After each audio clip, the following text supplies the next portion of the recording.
Merhaba çocuklar, Pamuk Paşa kanalına hoş geldiniz.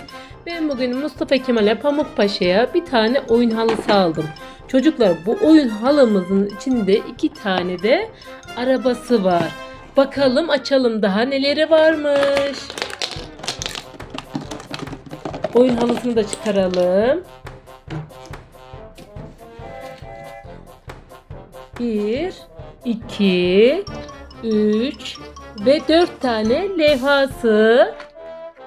2 tane arabası, mavi ve yeşil arabası. Bir tane de oyun halısı varmış. Halımı açayım, üzerinde arabalarımı kuruyum. Halımın üzerinde yollar var, okul, benzin istasyonu, market ve Luna Park. Burada da ev varmış.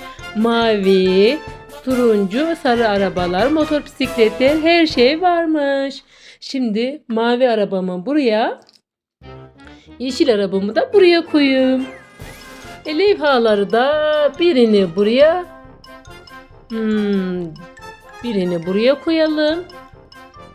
Hatta okulun olduğu yere 2 tane koyalım. Dikkatli olsunlar. Luna Park'ın olduğu yere de bir tane koyalım. Mavi arabamı şimdi okula götürmek istiyorum. Nasıl götürsem? Bu yoldan mı gitsem böyle? Yoksa bu yoldan mı? Bu yoldan mı? 3 tane yol varmış.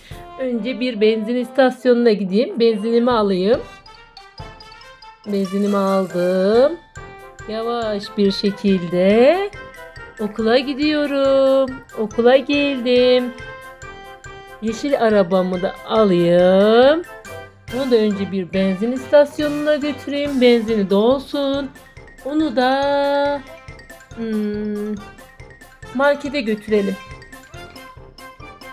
Buradan dönelim. Yola yanlış girmişiz. Yolu uzatmışız. Neyse, olsun. Buradan markete gelelim. Markete geldik ve alışveriş yapalım. Evet, şimdi okuldan çıkayım. Artık çok yoruldum. Evime gideyim. Evime geldim, yemeğimi yedim. Artık biraz da eğlenmeye gideyim. Buradan Luna Park'a gidiyorum. Luna Park'ta eğleniyorum. Evet çocuklar, başka videolarda görüşmek üzere. Hoşça kalın. Diğer güzel videolarımızı izleyip kanalımıza abone olmayı unutmayın.